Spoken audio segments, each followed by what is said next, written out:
एक एक करके सब साथ छोड़ रहे हैं। जी हां, पहले से ही परेशान यूपी सरकार को तमिलनाडु के करुणानिधि ने और परेशान कर दिया है।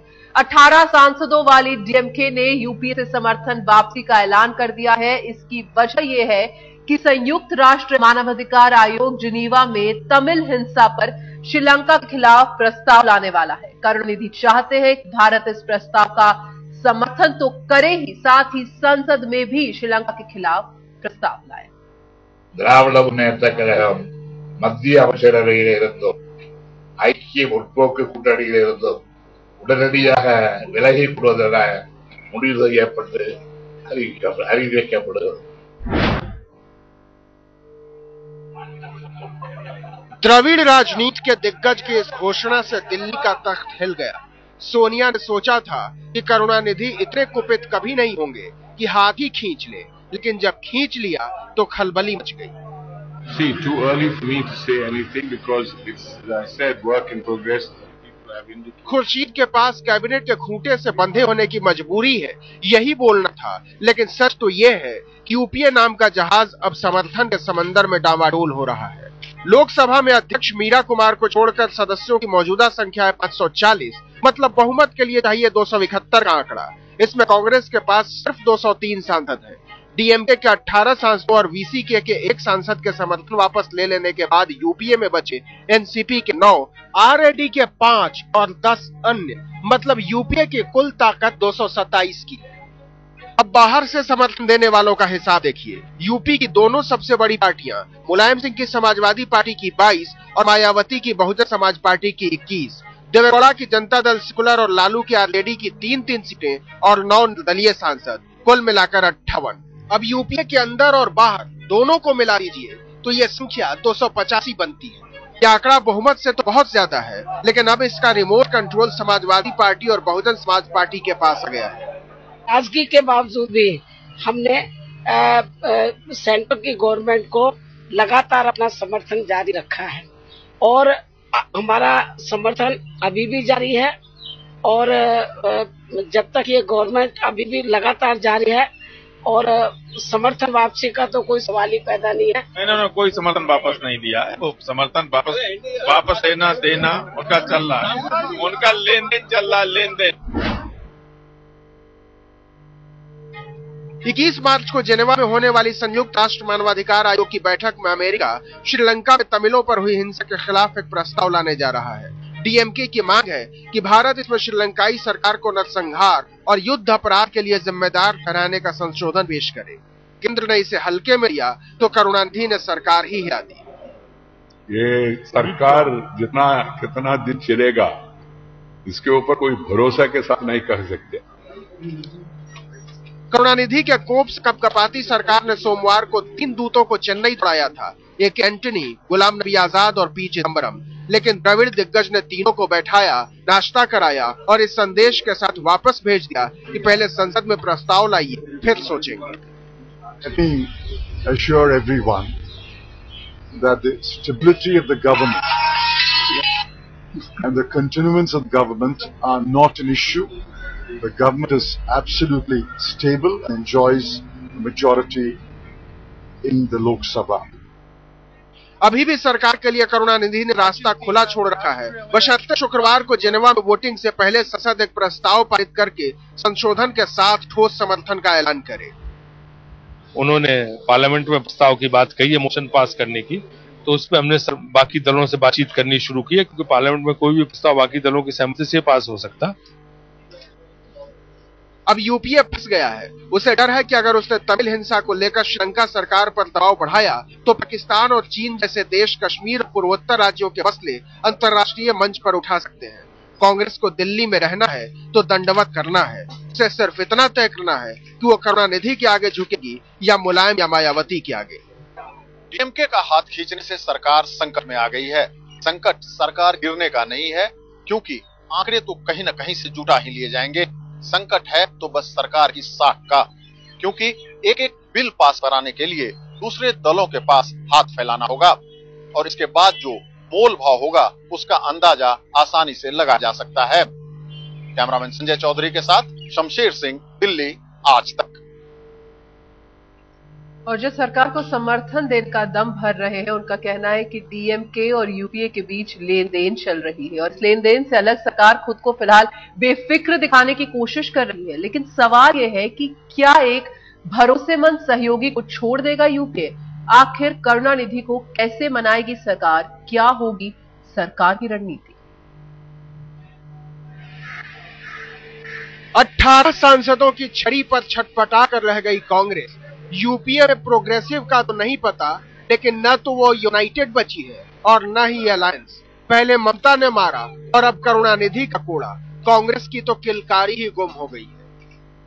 उनका ये तमिल हमारे जो भाइयों के बारे में श्रीलंका में पुरानी एक ये मांग है जो उन्होंने आज फिर से दे दी है और इसलिए इसमें 1-2 दिन का इंतजार करना, उसके बाद ही हम कुछ इसमें कह सकते हैं। कुनबा टूटते देख कांग्रेस की सांस फूल गई।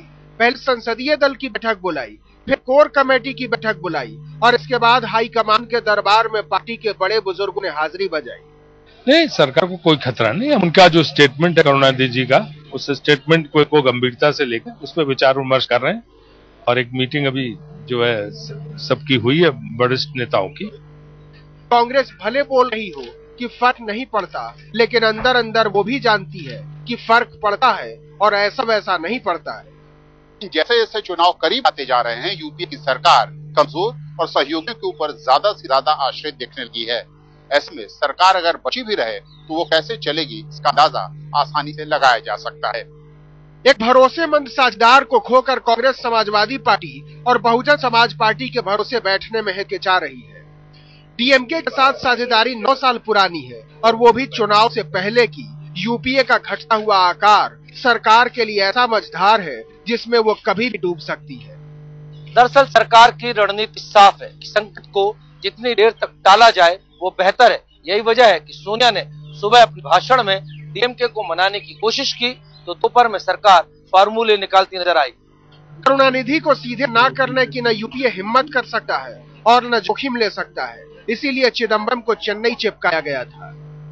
Both requests of the DMK are under consideration. In fact, they were considered this morning and they are under consideration. Chidambaram सिर्फ दूत थे, फैसला दिल्ली में होना था। फिलहाल इसमें देरी है और इस देरी में दुर्घटना की आहट है।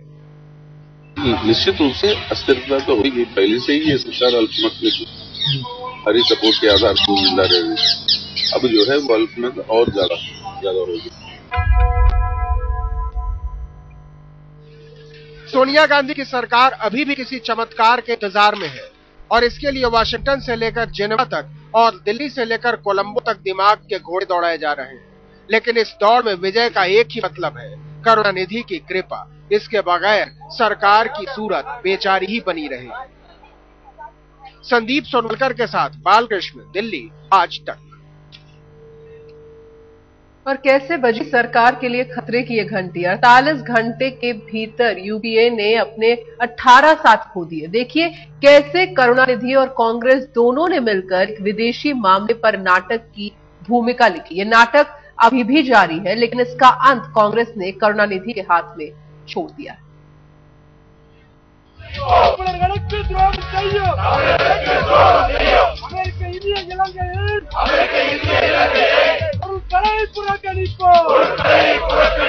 The government is absolutely stable and enjoys majority. सरकार को कोई खतरा नहीं। उनका जो स्टेटमेंट है करुणानिधि जी का, उस स्टेटमेंट को गंभीरता से लेकर उस पर विचार विमर्श कर रहे हैं।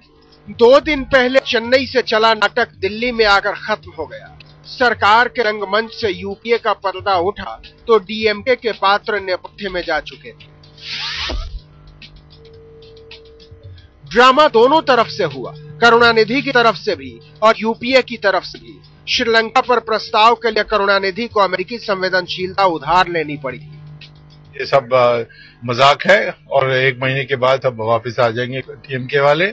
ये सिर्फ क्योंकि वो डरते हैं कि जयललिता कहीं इनको नीचा ना दिखा दे, तो ये ड्रामा से हम प्रभावित नहीं है तो कहिए कि प्रेसिडेंट को चिट्ठी लिख दें। शाम होते होते तमिल राजनीति के सारे सूरमा सक्रिय हो गए थे।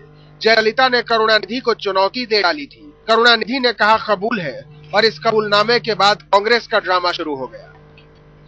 डीएमके का गुस्सा सरकार समझ रही थी, तभी तो 3 कद्दावर मंत्री करुणानिधि को मनाने पहुंचे, लेकिन वो टस से मस नहीं हुए।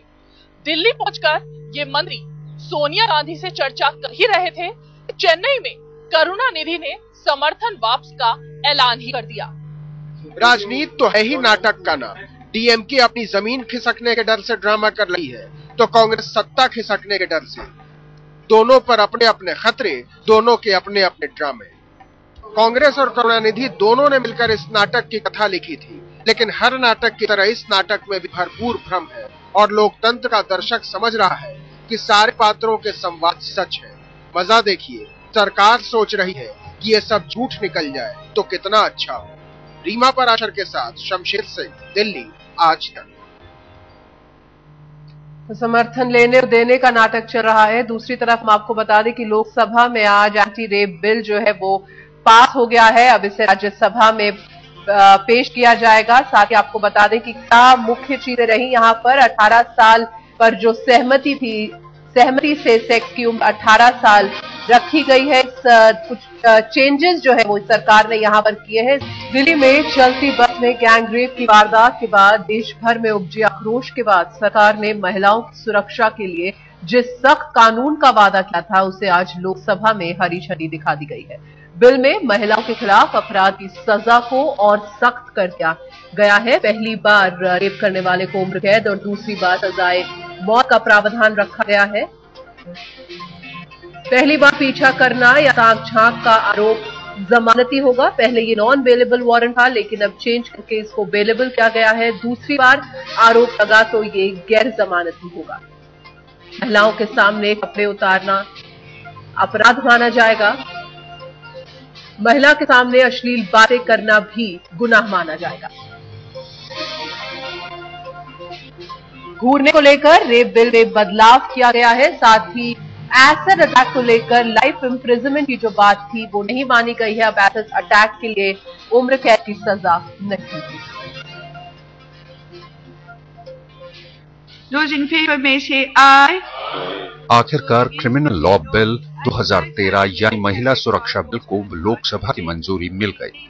16 दिसंबर की रात दिल्ली में चलती बस में मेडिकल छात्रा से गैंग रेप के खिलाफ पूरे देश में जो गुस्सा भड़का, उसके ठीक 3 महीने 2 दिन बाद संसद में महिलाओं की सुरक्षा चाक चौबंद करने के लिए लोकसभा ने एक सख्त कानून की मंजूरी दे दी। कल जो ऑल पार्टी हो गई, मीटिंग हो गई, उसमें कॉन्सेंसस हो गए और बिल पास हो गया है। आइए अब आपको महिला सुरक्षा बिल की बड़ी बड़ी बातें बताते हैं। बिल में रेप की परिभाषा को और व्यापक किया गया है। घूरना, पीछा करना अपराध की श्रेणी में रखा गया है। लड़की को घूरते या पीछा करते हुए पकड़े जाने पर पहली बार तो जमानत मिलेगी, लेकिन दूसरी बार यह अपराध गैर जमानती होगा। अभी ये इसलिए हमने वहाँ नॉन बिलेबल किया था, उसको बिलेबल कर दे दिया है कि गलती हो सकती है पहली बार, दूसरी बार जब होगा ऐसा, उसके लिए तो पनिशमेंट दे दिए हम, उसको छोड़ेंगे नहीं हम। बलात्कार और सामूहिक बलात्कार के मामलों में बिल में कठोर सजा का प्रावधान रखा गया है। ऐसे मामलों में मुजरिम को सश्रम कठोर कैद की सजा दी जा सकती है, जिसकी न्यूनतम अवधि 30 साल से कम नहीं होगी और इसे उम्र कैद तक बढ़ाया जा सकता है। इस तरह के अपराधों को एक से अधिक पर अंजाम देने वाले अपराधियों को सजाए मौत तक मिल सकती है। सरकार का दावा है कि बिल में लड़कियों और महिलाओं की सुरक्षा और सुविधा का पूरा ख्याल रखा गया है। बिल के मुताबिक महिलाओं के खिलाफ अपराध पर FIR दर्ज नहीं करने पर पुलिस वाले को सजा मिलेगी। इसके लिए न्यूनतम 7 साल और अधिकतम उम्र कैद की सजा का प्रावधान रखा गया है। हर पुलिस स्टेशन में लेडी कांस्टेबल को नियुक्त करने की कोशिश की जाएगी। अगर रेप पीड़ित शारीरिक और मानसिक तौर पर अक्षम है तो वो किसी इंस्पेक्टर या स्पेशल एजुकेटर की सहायता से न्यायिक मजिस्ट्रेट के सामने बयान दर्ज करा सकती है। इस कार्रवाई की वीडियोग्राफी भी होगी। बिल के मुताबिक सभी अस्पतालों को रेप की शिकार लड़की को तत्काल मुफ्त में मेडिकल सहायता उपलब्ध करानी होगी। जो अस्पताल ऐसा नहीं करेंगे उन पर कानूनी कार्रवाई होगी। बिल में सहमति से सेक्स की उम्र 18 साल रखी गई है। बिल के जरिए पहली बार सरकार ने एसिड अटैक को अपराध की श्रेणी में डाला है। इसके लिए न्यूनतम 10 साल की सजा का प्रावधान है। हालांकि इसके लिए उम्र कैद की सजा का संशोधन रखा गया था, जो पास नहीं हो पाया। इसके अलावा बच्चों की तस्करी पर उम्र कैद की सजा के प्रावधान वाला संशोधन भी गिर गया। लोकसभा में बिल पास होने के बाद अब बुधवार को इस राज्यसभा में रखा जाएगा। वहां मंजूरी का मतलब महिलाओं की सुरक्षा का एक सख्त कानून देश को मिल जाएगा। दिल्ली से रीमा पाशर के साथ आज तक ब्यूरो।